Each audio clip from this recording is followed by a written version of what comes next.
ആലോല പാട്ടുകൾ പോലെ മറ്റൊരു പാട്ടുണ്ടോ? താരാട്ടാനുമ്മയെ പോലെ മറ്റൊരു പാട്ടുണ്ടോ? ശരിക്കും ജനിച്ചപ്പോഴേ ഇങ്ങനെയാണോ? അതെ, ഇത് ലോക്കോമോട്ടോ ഡിസബിലിറ്റി എന്നാണ് ഈ അസുഖത്തിന്റെ പേര്. ജനിച്ചപ്പോഴല്ല, ഒരു പോളിയോ വെച്ച വരും. ശരിക്കും എന്തൊക്കെ സ്ട്രഗിൾ ഇപ്പൊ നേരിടുന്നേ? ഒരു ഗ്ലാസ് മുന്നിൽ വെച്ചാൽ അതെടുക്കാൻ പറ്റില്ല. അങ്ങ് ദൂരെയുള്ള ആളെ എനിക്ക് കാണാൻ പറ്റില്ല. ഒരാൾ ക്ഷയിക്കേണ്ടി തരണ്ടെങ്കിൽ ഇങ്ങോട്ടേക്ക് വരണം. അങ്ങനെ നോക്കുമ്പോൾ ഒരുപാട് പരിമിതിയുണ്ട്. ഇതിന് ട്രീറ്റ്മെന്റ് ഒന്നുമില്ലേ? ബിസിനസ്മാൻ ആണെന്ന് പറഞ്ഞു. എങ്ങനെ ഈ ബിസിനസ്സിലേക്കൊക്കെ വന്നേ?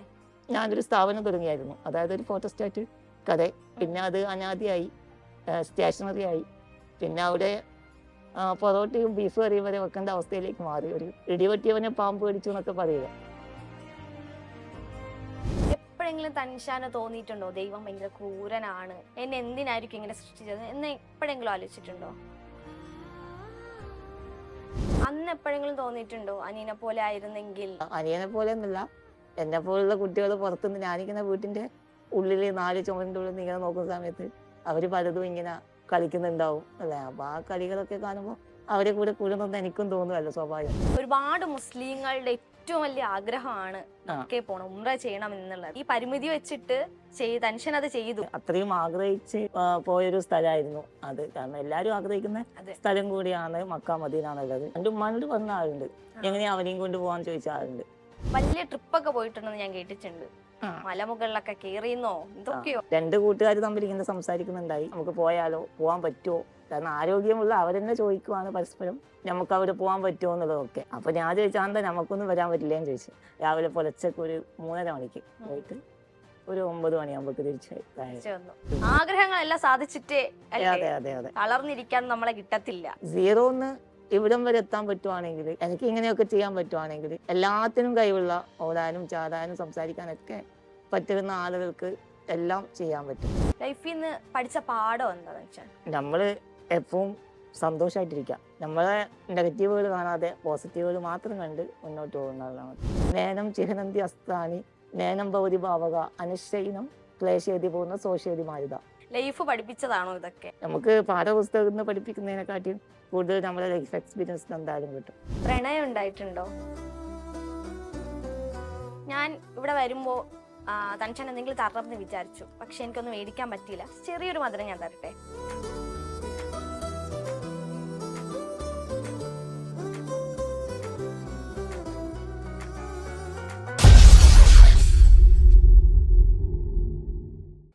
എല്ലാവർക്കും നമസ്കാരം. ഫൺ വിത്ത് സ്റ്റാറിന്റെ ഒരു ന്യൂ ചാറ്റ് ഷോയിലേക്ക് ഏവർക്കും സ്വാഗതം. ഞാൻ ആമിന സലീം. വീണിടത്ത് നിന്ന് ഉയർന്നു പറക്കണം എന്ന ആഗ്രഹം ഉണ്ടെങ്കിൽ അതിൻ്റെ ഒരു ഉത്തമ ഉദാഹരണമാണ്, ഒരു പാഠമാണ് എൻ്റെ മുന്നിലിരിക്കുന്ന ഈ ഒരു വ്യക്തി. ആളൊരു മോട്ടിവേഷൻ സ്പീക്കറാണ്, ഒരു ബിസിനസ്മാൻ ആണ്. സ്വാഗതം ചെയ്യാം തൻഷാൻ. ഞാൻ ഒരുപാട് ആഗ്രഹിച്ചിട്ടുണ്ട് നേരിട്ട് കാണണം എന്ന്, പക്ഷെ ഇതുവരെ സാധിച്ചിട്ടില്ല. ഇന്നാണ് ശരിക്കും എനിക്ക് ആ ഭാഗ്യം കിട്ടിയത്. ശരിക്കും ഒരുപാട് സന്തോഷം നേരിട്ട് കണ്ടതില്. ഞാൻ ആദ്യം പറഞ്ഞതുപോലെ വീണിടത്ത് നിന്ന് ഉയർന്നടി പറക്കണം എന്ന് ആഗ്രഹം ഉണ്ടെങ്കിൽ തൻഷാൻ അതിനൊരു ഉദാഹരണമാണ്. ശരിക്കും ചെറിയ ചെറിയ കുറവുകൾ കൊണ്ടിട്ട് വീട്ടിലിരിക്കുന്ന ഞാനൊന്നും അല്ല എന്നാകുന്ന ആൾക്കാരാണ് ശരിക്കും നമ്മുടെ ചുറ്റുമുള്ളത്. അതിനൊക്കെ ഒരു മോട്ടിവേഷനാണ് തൻഷാൻ എന്ന് പറയുന്നത്. ഇങ്ങനെയൊക്കെ ആവാൻ പറ്റിയേ? ഇവിടെ 2 ഓപ്ഷൻ എനിക്കുള്ളത്. ഒന്ന്, 4 ചുമരുകൾക്കുള്ളിൽ ഒതുങ്ങി എല്ലാരെയും പോലെ. ഇപ്പോൾ നമുക്ക് സമൂഹത്ത് എന്നെപ്പോലുള്ള പല ആളുകളെയും കാണാൻ പറ്റും അല്ലേ, 4 ചുമരുകൾക്കുള്ളിൽ ഒതുങ്ങിയിട്ട്. അപ്പോൾ അങ്ങനെ എനിക്ക് വേണമെങ്കിൽ അങ്ങനെ നിൽക്കാം അല്ലേ. അപ്പോൾ പ്രത്യേകിച്ച് ആർക്കും ഒന്നും പറയാനും പറ്റില്ല, കാരണം എൻ്റെ കാര്യങ്ങൾ ഇങ്ങനെയാണ്, ആ രീതിയിൽ പോവാം. അങ്ങനെ കരഞ്ഞുകൊണ്ട് ഇങ്ങനെ ജീവിക്കാം അല്ലേ, ഒന്നാമത്തെ ഓപ്ഷൻ. രണ്ടാമത്തെ ഒരു ഓപ്ഷൻ എന്ന് പറയുന്നത് ഇവിടുന്ന് എങ്ങനെ കരകയറാം എന്നുള്ളതാണ് അല്ലേ. എങ്ങനെ ഈ ലോകത്ത് അത്രയും ഫാസ്റ്റായിട്ട് മൂവ് ചെയ്തുകൊണ്ടിരിക്കുന്ന ഈ ലോകത്ത് എങ്ങനെ എനിക്ക് മുന്നോട്ട് പോകാം, അല്ലെങ്കിൽ അവരോടൊപ്പം എനിക്ക് എങ്ങനെ ജീവിക്കാം എന്നുള്ളതാണ് രണ്ടാമത്തെ ഓപ്ഷൻ. അപ്പോൾ ഞാൻ അങ്ങനെ ചെയ്തു കഴിഞ്ഞാൽ എന്നെ പോലുള്ള ആളുകൾക്ക് അത് വലിയൊരു പ്രചോദനമാവും. അപ്പൊ ഞാൻ അതുകൊണ്ട് എന്ത് ചെയ്തു, രണ്ടാമത്തെ ഓപ്ഷൻ സെലക്ട് ചെയ്തു. ശരിക്കും ചെറിയ ചെറിയ കുറവ്, ഞാൻ കറുത്തിട്ടാണ്, ഞാൻ തടിച്ചിട്ടാണ് എന്ന് ചെറിയ റീസൺസ് വെച്ചിട്ട് പുറത്തിറങ്ങാൻ നാണക്കേടാണ് എന്ന് വിചാരിക്കുന്ന ആൾക്കാർ നമ്മുടെ ചുറ്റുമുണ്ട്. ഉണ്ട്. അതെ സത്യമല്ലേ? അതെ അതെ അതെ ആ ഒരു നിലയ്ക്ക് തൻഷാൻ എന്ന് പറയുന്നത് ഒരു വലിയ കുറവുണ്ടായിട്ടും അതിനെ വലിയൊരു മികവാക്കി മാറ്റി ജീവിക്കുന്ന ഒരാളാണ്. എന്താണ് ഇപ്പോഴുള്ള ആ കുട്ടികളോട് പറയാനുള്ളത്? അതെ നമുക്കിപ്പോ എല്ലാം പോസിറ്റീവായിട്ട് ചിന്തിക്കുക എന്നുള്ളതാണ്. ഇപ്പൊ നമുക്ക് ഈ ലോകത്ത് കുറച്ചു കാലം ജീവിച്ചു മരിക്കണം അല്ലെ? എല്ലാവരും ഒരു ദിവസം ജീവിച്ച് ഒരു ദിവസം മരിക്കും. അപ്പോൾ ആ ഒരു ജീവിക്കുന്ന കാലം നമ്മൾ ബ്യൂട്ടിഫുൾ ആക്കുക എന്നുള്ളതാണ്. അതാണ്. അപ്പോൾ നമുക്ക് ഇപ്പോൾ നേരത്തെ പറഞ്ഞ പോലെ കറുത്തതായാലും നമുക്ക് എന്തെങ്കിലും നെഗറ്റീവ് തോന്നുന്നുണ്ടെങ്കിൽ അതിനെ പോസിറ്റീവായിട്ട് കാണുക എന്നുള്ളതാണ്. ഞാൻ പല വേദികളിലും പറയാറുണ്ട്. ഇപ്പോൾ ഞാനിങ്ങനെയായി എന്ന് ചിന്തിക്കുന്നതിന് പകരം ഇപ്പോൾ ഞാൻ എൻ്റെ വീട്ടിൽ നിന്ന് രാവിലെ ഇവിടം വരെ എത്തണമെങ്കിൽ എനിക്ക് ഒരുപാട് എക്സ്ക്യൂസുകൾ പറയാം അതെ. അല്ലേ? അതെ. ഞാൻ ഇവിടെ തന്നെ ഇരുത്തിയത് മുതൽ ഞാൻ ഒരു കാര്യവും സ്വന്തമായി ചെയ്തിട്ടില്ല അല്ലേ? രാവിലെ തന്നെ എല്ലാം ചെയ്തു തരുന്ന എൻ്റെ ഉമ്മ മുതൽ ഇവിടെ എന്നെ എടുത്തിരുത്തിയ ആള് വരെ ഒരേ കാര്യങ്ങൾ ഞാൻ ചെയ്തതല്ല. പക്ഷെ എനിക്ക് അതിനെ ഒരു പോസിറ്റീവായിട്ട് ചിന്തിക്കാം. ഇതൊന്നും എനിക്ക് ചെയ്യണ്ടാലോ അതെ. അല്ലേ? ചെയ്തു തരാൻ ഇപ്പൊ ഉദാഹരണത്തിന് എൻ്റെ ചെറുപ്പകാലത്ത് റേഷൻ പീടിയിലൊക്കെ എൻ്റെ അനിയനെയാണ് ആരയക്കുക, ഉമ്മ അയക്കുക, അവനെ ചീത്ത വാർത്ത അയക്കുക. എന്നെ അതുപോലെ അയക്കില്ല. അങ്ങനെ പലതും നമുക്ക് പോസിറ്റീവായിട്ട് കാണാൻ പറ്റും അല്ലെ? ഇതൊക്കെ പോസിറ്റീവായിട്ട് കാണുന്നത്. അതാണ് എനിക്ക് എല്ലാവരോടും പറയാനുള്ളത്. പോസിറ്റീവായിട്ട് എടുക്കുക. ശരിക്കും നമ്മൾ ആരെങ്കിലും ആശ്രയിച്ച് ജീവിക്കുന്നത് നമുക്ക് ഭയങ്കര വിഷമമുള്ള കാര്യമാണ്. അതെ അതെ അതെ മനുഷ്യനെ സംബന്ധിച്ചിടത്തോളം അത് കുറച്ചും കൂടി സന്തോഷിക്കുന്ന കാര്യമാണ്. ഈ 4 ചുമരുകൾക്കുള്ളിൽ ഒതുങ്ങിയിരുന്നെങ്കിൽ തൻഷൻ എന്ന ഈ ഒരു വ്യക്തി ഇന്ന് ഈ സമൂഹത്തിന് പ്രചോദനമായിട്ട് കാണില്ലായിരുന്നു അല്ലേ? ഒരിക്കലും ഇല്ല. ഏറ്റവും കൂടുതൽ സപ്പോർട്ട് ചെയ്തത് ആരാ തൻഷാനെ? ഉമ്മയാണ്. ഉമ്മയാണ് എല്ലാം ചെയ്തു തരുന്നതും ഒക്കെ. ഈ ബിസിനസ് മാൻ ആണെന്ന് പറഞ്ഞു. എങ്ങനെ ഈ ബിസിനസ്സിലേക്കൊക്കെ വന്നേ? ഞാന് ബിസിനസ് മാൻ എന്നൊക്കെ പറയുന്നതിന് മുമ്പായിട്ട് ഞാനൊരു സ്ഥാപനം തുടങ്ങിയായിരുന്നു. അതായത് ഒരു ഫോട്ടോസ്റ്റാറ്റ് കട. പിന്നെ അത് അനാദിയായി, സ്റ്റേഷനറി ആയി. പിന്നെ അവിടെ പൊറോട്ടയും ബീഫ് കറിയും വരെ വെക്കേണ്ട അവസ്ഥയിലേക്ക് മാറി. ഒരു ചെറിയ കട. അവസാനം അവിടെ വലിയ 7 ലക്ഷത്തോളം കടബാധ്യത വന്ന് നിൽക്കുന്ന സമയത്ത് ഇടിവെട്ടിയവനെ പാമ്പ് കടിച്ചു എന്നൊക്കെ പറയില്ലേ, ആ രീതിയിൽ നിൽക്കുന്ന സമയത്താണ് എൻ്റെ കയ്യിൽ ഒരവസരം കിട്ടുന്നതും ആ അവസരം പിന്നീട് ഞാൻ അതിനെ ഉപയോഗിച്ച് ഇന്ന് ഈ കാണുന്ന രീതിയിലൊക്കെ ആയി വരും. ആദ്യം ഒരു ബിസിനസ് തുടങ്ങി, അത് പൊട്ടിപ്പൊളിഞ്ഞു എന്നൊക്കെ പറഞ്ഞിട്ടുണ്ട്. അതെങ്ങനെയായിരുന്നു? അതാണ് പറഞ്ഞത്. നേരത്തെ പറഞ്ഞതുപോലെ ഈ ഷോപ്പ് തുടങ്ങിയ സമയത്ത് ഒന്ന് ഞാനക്ക് എൻ്റെ ഒരു ഉദ്ദേശം എന്ന് പറഞ്ഞാൽ പുറത്തിറങ്ങുക എന്നുള്ളതാണ്. ഒരു ബിസിനസ് അറിഞ്ഞിട്ടൊന്നുമല്ല, ഇങ്ങനെ ഉള്ളിൽ തന്നെ ഇരിക്കുന്നതിനെക്കാട്ടും ഒന്നും അറിഞ്ഞിട്ടല്ല തുടങ്ങി. അല്ല, ഒരു ബിസിനസിന്റെ ഒരു ABCD അറിയില്ല. അതുകൊണ്ട് തന്നെ വീട്ടിൽ നിന്ന് എങ്ങനെയും പുറത്തിറങ്ങണം എന്നുള്ള രീതി. കാരണം ഞാൻ +2 വരെ എൻ്റെ ഉമ്മയും മറ്റുള്ള എല്ലാവരും ഹെൽപ്പോട് കൂടി +2 വരെ പുറത്തു പോയിട്ട് പഠിച്ച ഒരാളാണ്. പിന്നീട് ഒരു വർഷം ഞാൻ വീട്ടിൽ തന്നെ ഇരിക്കുന്ന സമയത്ത് മാനസികമായിട്ട് ടെൻഷനൊക്കെ അനുഭവിക്കാൻ തുടങ്ങി. വീട്ടിൻ്റെ അകത്ത് ആരെങ്കിലും കടന്നു വരുന്ന സമയത്ത് അനക്ക് വല്ലാണ്ട് അത് നിരുത്സാഹപ്പെടുത്താൻ ഭയങ്കര ബുദ്ധിമുട്ടായി. അപ്പൊ ആ സമയത്ത് എന്ത് ചെയ്ത് ഞാൻ പുറത്തിറങ്ങാന്നുള്ള രീതിയിൽ തുടങ്ങിയ ഒരു സ്ഥാപനമാണ്. പക്ഷെ അതിങ്ങനെയൊക്കെ ആവുമെന്ന് നമ്മൾ ഒരിക്കലും പ്രതീക്ഷിച്ചില്ല. അതാണ് ഞാൻ നേരത്തെ പറഞ്ഞ പോലെ ഇടിവെട്ടിയവന് പാമ്പ് കടിച്ചിട്ട്. അതെ, ആ ബിസിനസ് പൊട്ടി പൊളിഞ്ഞ സമയത്ത് ജീവിതം മടുത്തു അല്ലെങ്കിലോ കുറച്ച് പ്രതീക്ഷയിലാണ് നമ്മൾ ജീവിക്കുന്നത്. അപ്പൊ ഇതും കൂടി ആയപ്പോ മൊത്തം കഴിഞ്ഞെന്ന് വിചാരിച്ചതായിരുന്നു. അവർ അന്ന് തളർന്നെങ്കിൽ തീർന്നേനെ. പിന്നെ അവിടെ ഒരു ചാട്ടമായിരുന്നു. പിന്നല്ല, +2 വരെ സ്കൂളിൽ പോയാണ് പഠിച്ചത്. സ്കൂളിൽ ഇങ്ങനെ ഒരുപാട് അനുഭവങ്ങൾ ഉണ്ടായിട്ടില്ലേ? സ്കൂളില് ഒന്നാമത് ആ സമയത്തൊക്കെ എന്നെ പോലത്തെ ഇപ്പം ആളുകൾക്ക് ഒരു അത്ഭുതമാണ് അല്ലെ? ഇപ്പൊ ചെറിയ കുട്ടികളൊക്കെ സംബന്ധിച്ച് ഇപ്പൊ നമുക്ക് വലിയ ആളുകളെ കൈകാര്യം ചെയ്യാൻ വലിയ ബുദ്ധിമുട്ടില്ല. അവരൊരു കാര്യം ചെറിയ കുട്ടികളൊക്കെ അടുത്ത് വരുമ്പോൾ അവര് നമ്മളെടുത്ത് അടുത്ത് വരുന്ന കാര്യങ്ങൾ ചോദിക്കുമ്പോൾ കുറച്ചും കൂടി നമുക്കൊരു വിഷമാവും. ചിലപ്പോൾ അവര് പറഞ്ഞ് കൺവിൻസ് ചെയ്യാൻ പറ്റില്ല. ചില കുട്ടികൾ ചെറിയ മക്കൾ എൻ്റെ അടുത്ത് വന്ന് ഇപ്പോഴും ചോദിക്കാറുണ്ട്, നമ്മളെ കൂടെ പഠിക്കുന്ന ഇക്കാക്കിയ 2 സംശയമാവും അവർക്ക്. അപ്പോൾ ആ കുട്ടികളെ നമ്മൾ ചിലപ്പോൾ അടുത്ത് വിളിച്ച് കാര്യങ്ങൾ ബോധ്യപ്പെടുത്തുക എന്നുള്ളത് കുറച്ച് കോംപ്ലിക്കേറ്റഡ് ആയിട്ടുള്ള കാര്യമാണ്. എന്നാലും പ്രശ്നമില്ല. എന്നാലും കളിയാക്കലുകളോ പരിഹാസങ്ങളോ അങ്ങനെ എന്തെങ്കിലും നേരിട്ടിട്ടുണ്ടോ? കളിയാക്കലെന്ന് മീൻസ് അവർക്ക് അറിയില്ലല്ലോ, അവർക്ക് അറിയാതെ കുഞ്ഞു പിള്ളേരല്ലേ, അതിന്റെ മാത്രമേ ഉണ്ടായിട്ടുള്ളൂ. അല്ലാതെ പുറത്തുനിന്ന് അങ്ങനെയൊന്നും ഉണ്ടായിട്ടില്ല.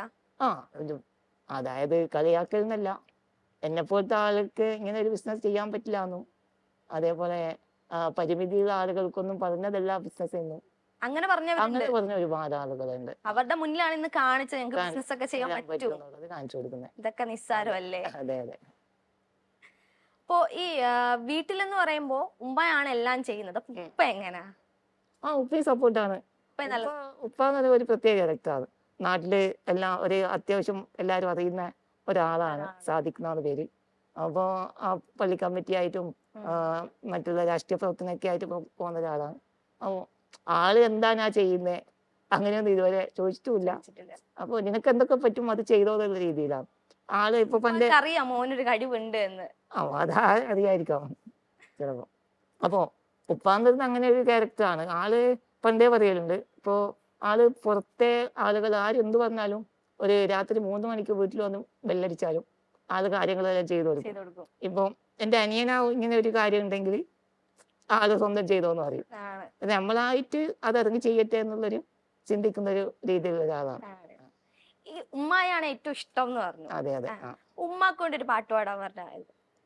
താലോല പാട്ടുകൾ പോലെ മറ്റൊരു പാട്ടുണ്ടോ, താരാട്ടാനുമ്മയെ പോലെ മറ്റൊരു പാട്ടുണ്ടോ, ഉമ്മാന്റെ മടിത്തട്ട് സ്വർഗീയ പൂന്തട്ട്, ഉമ്മാന്റെ മടിത്തട്ട് സ്വർഗീയ പൂന്തട്ട്, സഹനക്കടലാണ് ഉമ്മ സ്വർഗപ്പൂവാണ്, ഉമ്മാന്റെ കാലടി പാടി ലാണ് സ്വർഗം മോത്തോളി, ഉദ്ധിപതിയായി മുത്ത് മുഹമ്മദിൻ പൂമുതിയുള്ളിനുറച്ചോളി.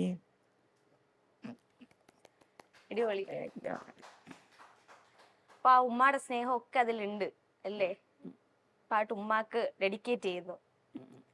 ഞാൻ ഇവിടെ വരുമ്പോ തൻഷൻ എന്തെങ്കിലും തരണമെന്ന് വിചാരിച്ചു, പക്ഷെ എനിക്കൊന്നും മേടിക്കാൻ പറ്റിയില്ല. ചെറിയൊരു മധുരം ഞാൻ തരട്ടെ? ഞാൻ ജസ്റ്റ് ഒന്ന് അതിൽ വെച്ചേർട്ടെ. കാണോ?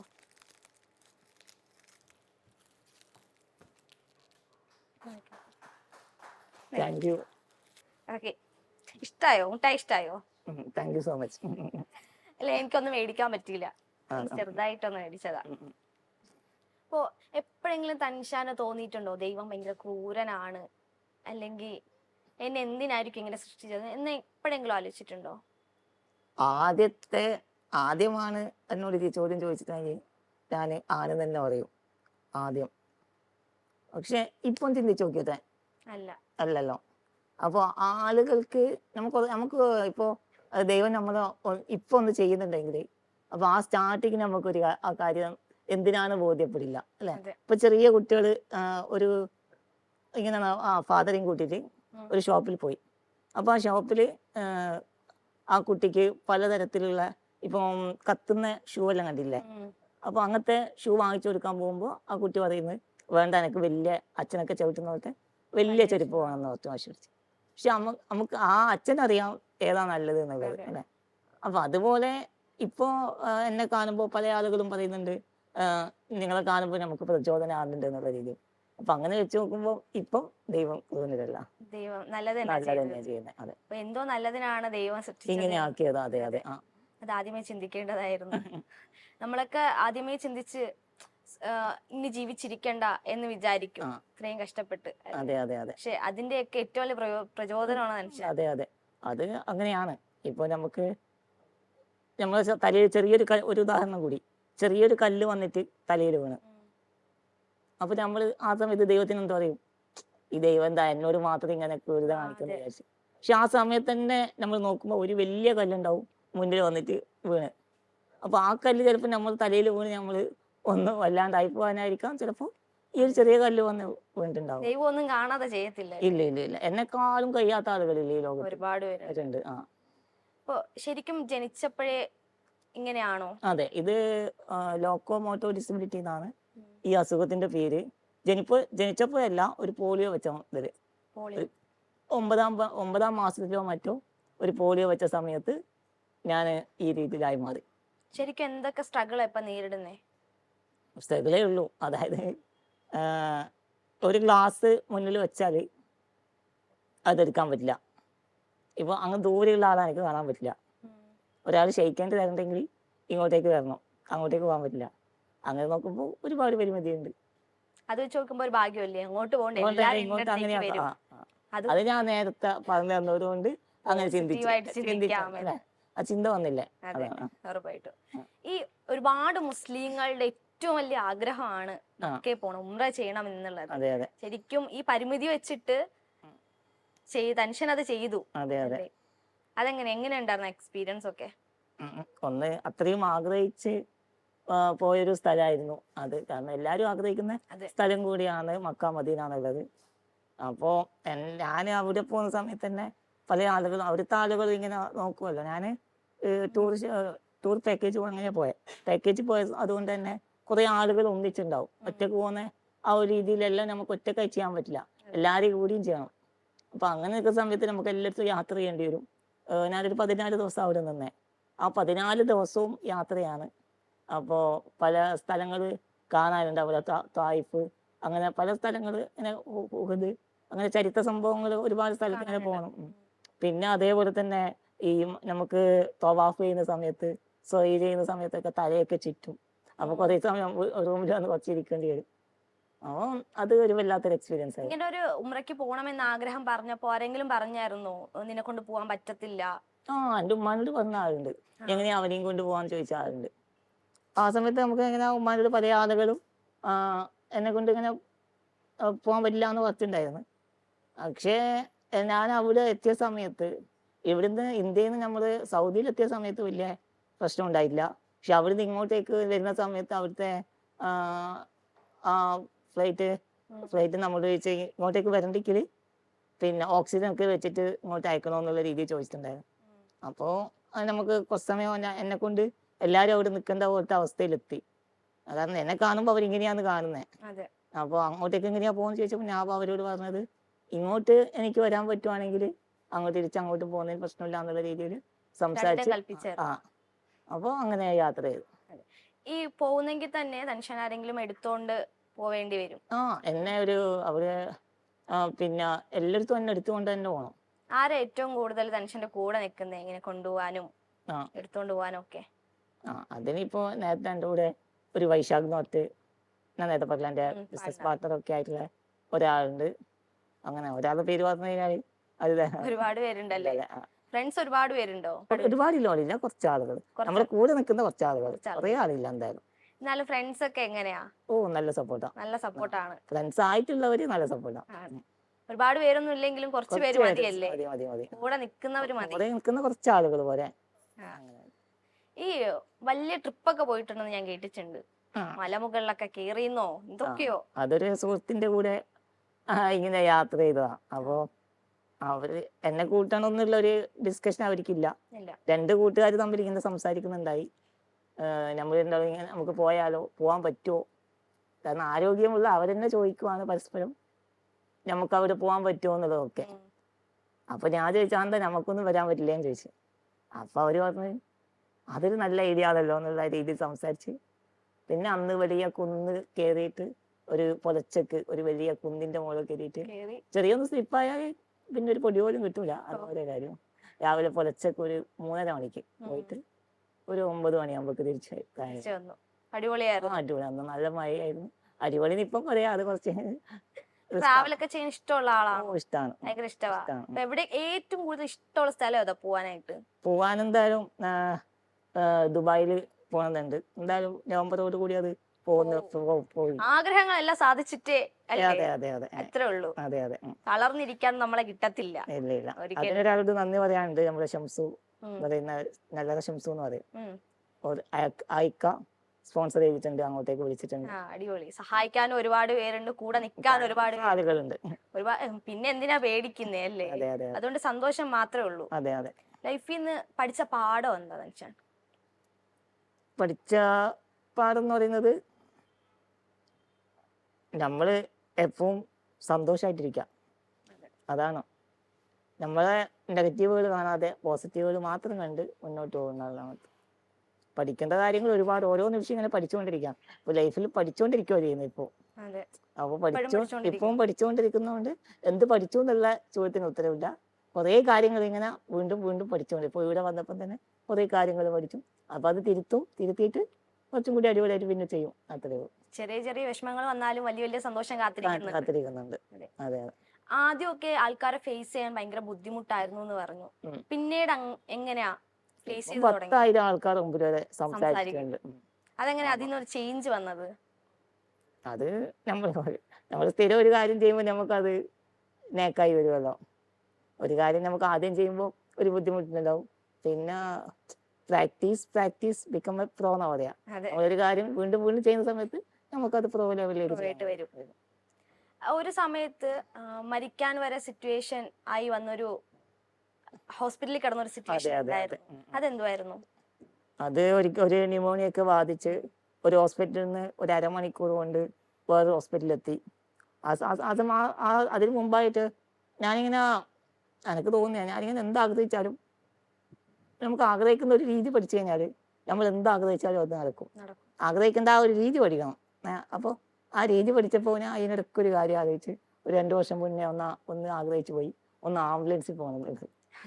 നോക്കുമ്പോൾ അതും സാധിച്ചു. അപ്പോൾ അത് ജീവൻ പറഞ്ഞ പോരാട്ടാണ്. ഒരു അരമണിക്കൂർ 3/4 മണിക്കൂർ കൊണ്ട് അവിടെ എത്തിയിട്ടില്ലെങ്കിൽ, മൈത്ര ഹോസ്പിറ്റലിൽ എത്തിയിട്ടില്ലെങ്കിൽ അന്ന് ഞാൻ ഉണ്ടാവില്ല, ഇതുപോലെ സംസാരിക്കുന്നുണ്ടാവില്ല.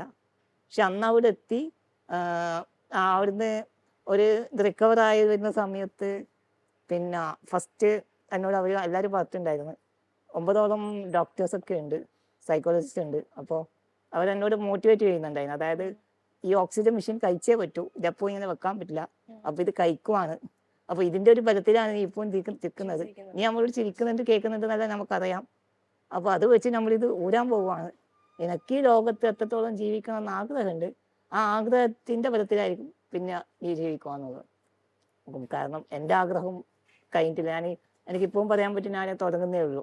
ഒരുപാട് എന്നെ പോലുള്ള കുറേ ആളുകളുണ്ട്, അവരെയൊക്കെ മുന്നോട്ട് കൊണ്ടുവരണം. അങ്ങനെ ഒരുപാട് കാര്യങ്ങൾ ആഗ്രഹിക്കുന്നതുകൊണ്ട് തന്നെ എനിക്ക് അവിടെ തീരാൻ പറ്റില്ല. അതുകൊണ്ട് ഞാൻ അവരെ അയക്കുന്ന സമയത്ത് ഏകദേശം 1 മണിക്കൂറോളം എനിക്ക് സൗണ്ട് ഇല്ല. എൻ്റെ സൗണ്ട് പോലും പോയ രീതിയിലാണ് ഉണ്ടായിരുന്നത്. പക്ഷെ ഞാൻ ആ സമയത്ത് ഞാൻ പേടിച്ചു പോയിട്ടുണ്ടായിരുന്നു. കാരണം ആകെ എനിക്ക് ഈ സംസാരിക്കാനുള്ള ഒരു കഴിവുകളുള്ളൂ. അപ്പോൾ അതും കൂടി നഷ്ടപ്പെട്ടതിനെ പിന്നെ എനിക്ക് എന്താ നടക്കുവാന്നുള്ള ചിന്തിച്ച് പിന്നെ ഏകദേശം 1 മണിക്കൂർ ഇങ്ങനെ മെല്ലെ മെല്ലെ റെഡിയായി വന്ന് ഇപ്പോൾ ഈ കാണുന്ന രീതിയിൽ സംസാരിക്കാൻ വീണ്ടും ജനിച്ചതാണ്. അതെ, ഇത് 2ാം ജന്മം തന്നെയാണ്. 2ാം ജന്മം തന്നെയാണ്. അതെ അതെ. ശരിക്കും ഞാൻ ആലോചിക്കുന്നത്, ദൈവം ക്രൂരനാണോ? ഒരു മനുഷ്യന് താങ്ങാവുന്നതിലധികം കഷ്ടപ്പാടൊക്കെ താങ്ങാവുന്നതിനപ്പുറം ഒരാൾക്കും തരില്ല. ഇല്ല. നമുക്ക് ശക്തി ഉണ്ട്, ഇത് കൊടുത്താൽ അയാള് താങ്ങിക്കോളും. അതെ, അത്രേ തരുള്ളൂ. ടെൻഷൻ എനിക്ക് വേണ്ടി ഒരു പാട്ടുകൂടി പാടിത്തരുമോ? ഒരു പാട്ടും കൂടി പാടാം. മെഹന്തി നിറമുള്ള സുഗന്ധി പൂനുള്ളാൻ സുൽത്താൻ വന്നടി സ്വർണ്ണത്തേരിൽ. മെഹന്തി നിറമുള്ള സുഗന്ധി പൂനുള്ളാൻ സുൽത്താൻ വന്നടി സ്വർണ്ണത്തേരിൽ. മയവില്ലയകുള്ള മധുരക്കനിവുള്ള മധുരം ബദറുൽ മുനീറൊത്ത മാരൻ വന്നേ. ആകയാ ദിൽ ചുരാനെ ദിൽ ആഗയാ. അരെ വാ ആഗയാ ദിൽ ചുരാനെ ദിൽ ആഗയാ. അടിപൊളി. Thank you so much. എനിക്ക് വേണ്ടിയല്ലേ പാടിയത്? അതെ. ടെൻഷൻ കടലിലൊക്കെ ട്രിപ്പ് പോയത് ഞാൻ കണ്ടു, റീല് കണ്ടു. എന്താ അത് പറ. കടലിനോട് ഇഷ്ടം. എൻ്റെ വീടിൻ്റെ അടുത്ത് കടലുണ്ട്. പക്ഷെ എനിക്ക് എൻ്റെ ഒരു കുറേ വയസ്സ് വരെ ഞാൻ അതൊന്നും എൻജോയ് ചെയ്തിട്ടില്ല. അപ്പോൾ എൻ്റെ അരിയനൊക്കെ ആദ്യം കടല് കുളിക്കാനൊക്കെ പോയിട്ട് അവരിങ്ങനെ അടിയൊക്കെ കിട്ടും. ആ സമയത്ത് എൻ്റെ ഒരു ആഗ്രഹമായിരുന്നു ഇങ്ങനെ കടലൊക്കെ കാണുന്നുള്ളത്. അപ്പോൾ അതുകൊണ്ട് തന്നെ ഇപ്പം കടലിൻ്റെ അരിയത്തൊക്കെ പോയിട്ട് അതിനെ തൊടുന്ന രീതിയിലൊക്കെ പല പ്രാവശ്യം ഇപ്പം പോയിട്ടുണ്ട്. എങ്ങനെയുണ്ടായിരുന്നു എക്സ്പീരിയൻസ് ഒക്കെ? അടിപൊളി. കാരണം അതേ നമ്മൾ ആഗ്രഹിച്ച കാര്യങ്ങൾ നടക്കുന്ന കാണുമ്പോൾ നമ്മൾ ഉപബോധ മനസ്സിലൊരു സന്തോഷം കണ്ടെത്താൻ പറ്റുമല്ലോ. അങ്ങനെ ഈ കുഞ്ഞിലെ ഒരുപാട് ആഗ്രഹിച്ചിട്ട് നടക്കാതെ പോകുന്ന കാര്യം ഉണ്ടല്ലോ, അതെന്തായിരിക്കും ഏറ്റവും കൂടുതൽ ആഗ്രഹിച്ച കാര്യം? ഞാന് പിന്നെ എൻ്റെ ചെറുപ്പകാലത്ത് ആദ്യം എന്നെ ഈ യൂറോപ്യൻ ബാത്റൂം ഒന്നും അല്ലല്ലോ ആദ്യം ഉണ്ടാവും. അപ്പൊ ആ ലെവലിൽ നിന്ന് ആഗ്രഹിച്ചിട്ടുണ്ട്. യൂറോപ്യൻ ബാത്റൂം അങ്ങനെ വേണമെന്നുള്ള രീതിയിൽ ആഗ്രഹിച്ചിട്ടുണ്ട്. ഇപ്പൊ ചെറുപ്പകാലത്ത് ഇപ്പൊ കുറേ ആഗ്രഹങ്ങളുണ്ട്. ആ ആഗ്രഹങ്ങളിലൊക്കെ ഇപ്പൊ വന്നുകൊണ്ടേയിരിക്കുകയാണ്. അന്ന് എപ്പോഴെങ്കിലും തോന്നിയിട്ടുണ്ടോ അനീനെ പോലെ ആയിരുന്നെങ്കിൽ? ആ പിന്നെ അനിയനെ പോലെ ഒന്നുമില്ല, എന്നെ പോലുള്ള കുട്ടികൾ പുറത്തുനിന്ന് ഞാനിങ്ങനെ വീട്ടിന്റെ ഉള്ളില് 4 ചുമരിന്റെ ഉള്ളിൽ നിന്ന് ഇങ്ങനെ നോക്കുന്ന സമയത്ത് അവര് പലതും ഇങ്ങനെ കളിക്കുന്നുണ്ടാവും അല്ലെ. അപ്പൊ ആ കളികളൊക്കെ കാണുമ്പോൾ അവരെ കൂടെ കൂടുന്നെന്ന് എനിക്കും തോന്നുമല്ലോ സ്വാഭാവികമായിട്ടും. കളിക്കാനോ? അങ്ങനെ തോന്നിയിട്ടുണ്ട്. അങ്ങനെ ഒരുപാട് വിഷമിച്ചിട്ടുണ്ട്. വിഷമിച്ചിട്ടുണ്ട്. പക്ഷെ ഇപ്പൊ അങ്ങനെ ഒരു വിഷമവും ഇല്ല. ഇപ്പം ഇല്ല, ആ അനുഭവിച്ച വിഷമങ്ങളൊക്കെ ഇപ്പൊ ഞാൻ സാധിച്ചുകൊണ്ടിരിക്കുകയാണ്. ഇപ്പൊ സന്തോഷം കിട്ടുന്നുണ്ട് ഉണ്ട്. അല്ലേ? ഇപ്പൊ ഞാനൊക്കെ ആലോചിക്കുമ്പോ ചെറിയ എന്തെങ്കിലും സങ്കടം വന്നാൽ പോലും സഹിക്കാൻ പറ്റില്ല. ചെറിയൊരു അസുഖം വന്നാൽ പോലും, മേ ബി വീട്ടിൽ ആർക്കെങ്കിലും വന്നാൽ പോലും സഹിക്കാൻ പറ്റില്ല. ആ സമയത്ത് തൻഷാൻ എന്നൊക്കെ പറയുമ്പോ ഞാൻ എന്താ പറയാ,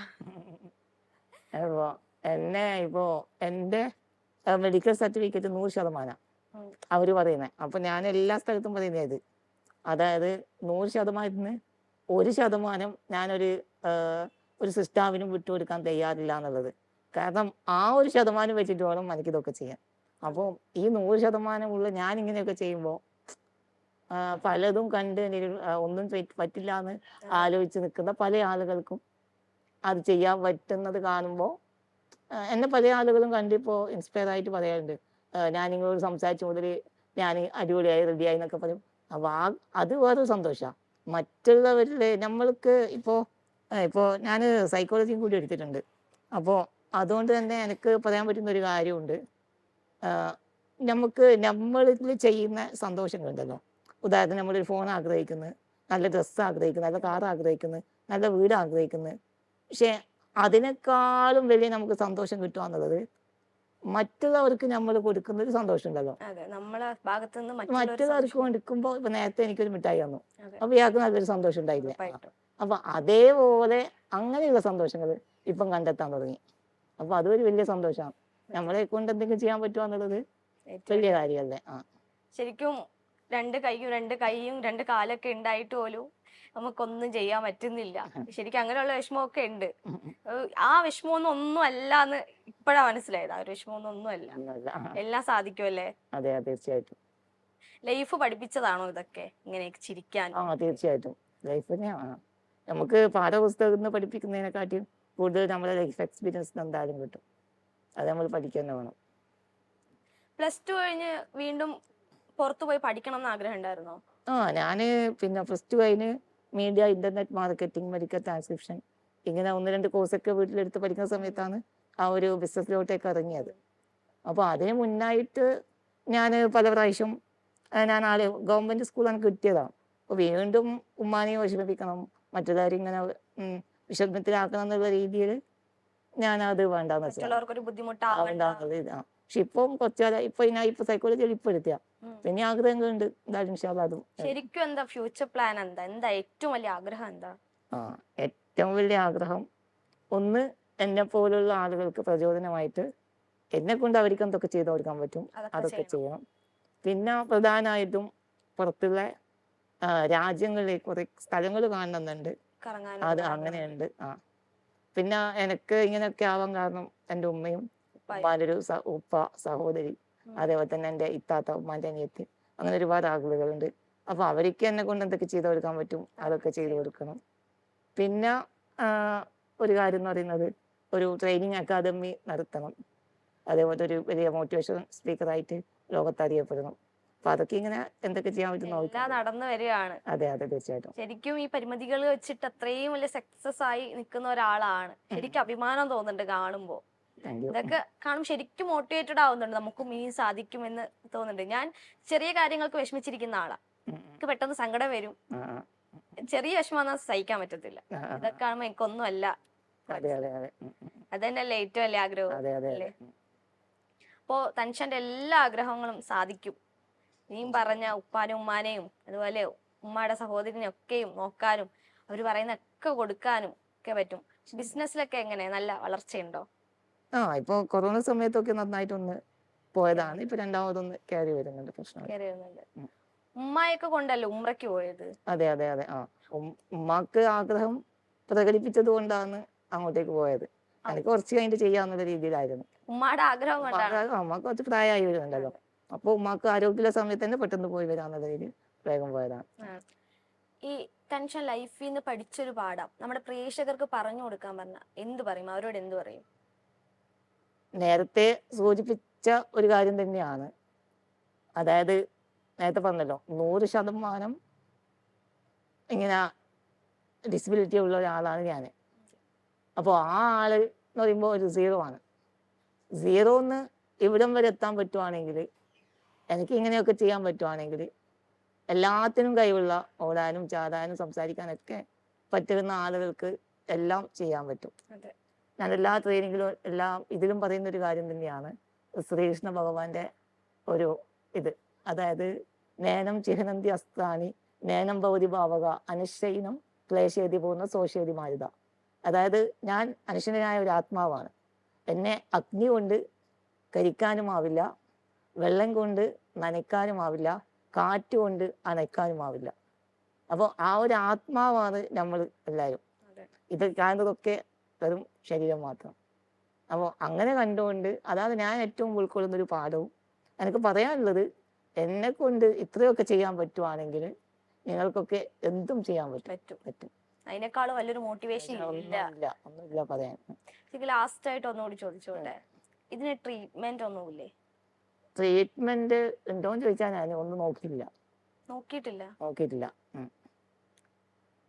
പിന്നെ ഇങ്ങനെ ഇത്ര ഏജായല്ലോ, പിന്നെ അതും നോക്കിയില്ല. അതിനെ കൊണ്ട് പൊരുത്തപ്പെട്ട് ട്രീറ്റ്മെന്റ് ചെയ്ത് ശരിയാവണം എന്ന് തോന്നിയിട്ടില്ല. ട്രീറ്റ്മെന്റ് ചെയ്ത് ശരിയാവാൻ പറ്റുമോന്ന് ആ രീതി ചിന്തിച്ചിട്ടില്ല. ഒന്നാമത് ഞാനിങ്ങനെ ഓരോന്ന് ചെയ്തുകൊണ്ടിരിക്കുകയാണല്ലോ, അതുകൊണ്ട് ആ രീതിയിൽ ചിന്തിക്കാതെ ഒരു സമയം എത്തിയില്ല. ഞാൻ ഹാപ്പിയാണ് ഇതില് അല്ലേ? അതെ. ഇത് തന്നെയാണ് ശരിക്കും ഏറ്റവും വലിയ മോട്ടിവേഷൻ എന്ന് പറയുന്നത്. തൻഷാൻ ശരിക്കും കാണുമ്പോൾ എന്തോ ഭയങ്കര അഭിമാനം തോന്നുന്നു, ഭയങ്കര സന്തോഷം തോന്നുന്നു. ഇത്ര നേരം സംസാരിക്കാൻ പറ്റിയതിൽ ഭയങ്കര സന്തോഷം തോന്നുന്നു. ഞാൻ പേഴ്സണൽ ആയിട്ട് ഒരു ചോദ്യം ചോദിക്കാം. ഞാൻ നേരത്തെ ചോദിക്കണം എന്ന് ആഗ്രഹിച്ചൊരു ചോദ്യമാണ്, പ്രണയം ഉണ്ടായിട്ടുണ്ടോ? പ്രണയം മനുഷ്യരായാലും എല്ലാവർക്കും ഉണ്ടാവുന്നതാണ് എനിക്ക് തോന്നുന്നത്. അതുപോലെ തന്നെ പ്രണയം ഉണ്ടായിട്ടുണ്ട്. പ്രണയിച്ചിട്ടുണ്ട്. ഇപ്പോഴും ഉണ്ടോ കൂടെ പ്രണയം? അതെന്തായാലും അങ്ങ് വരെ ഉണ്ടോ?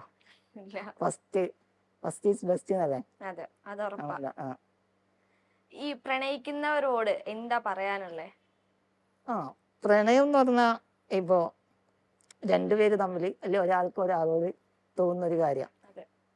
അപ്പോൾ ചില ആള് അവരൊന്നിച്ച് ജീവിക്കുന്ന രീതിയിലേക്ക് മാറും, ചില ആൾക്ക് അത് കിട്ടിയില്ലാന്ന് വരും. രണ്ട് രീതിയിലാവും.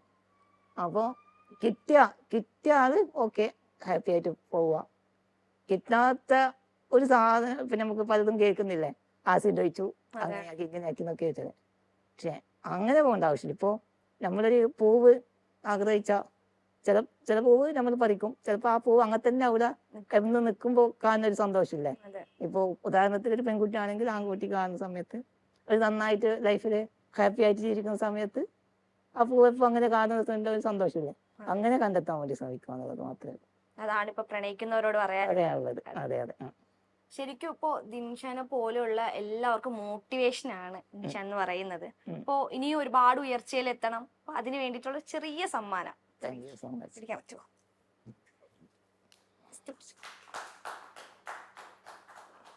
ഇത് ഞങ്ങളുടെ ചെറിയൊരു സമ്മാനമാണ്. ഇനിയും ഒരുപാട് ഉയർച്ചയിൽ എത്തണം. അപ്പോ ഇനിയും സൊസൈറ്റിയിൽ ഇൻസ്പയർഡ് ആവണം.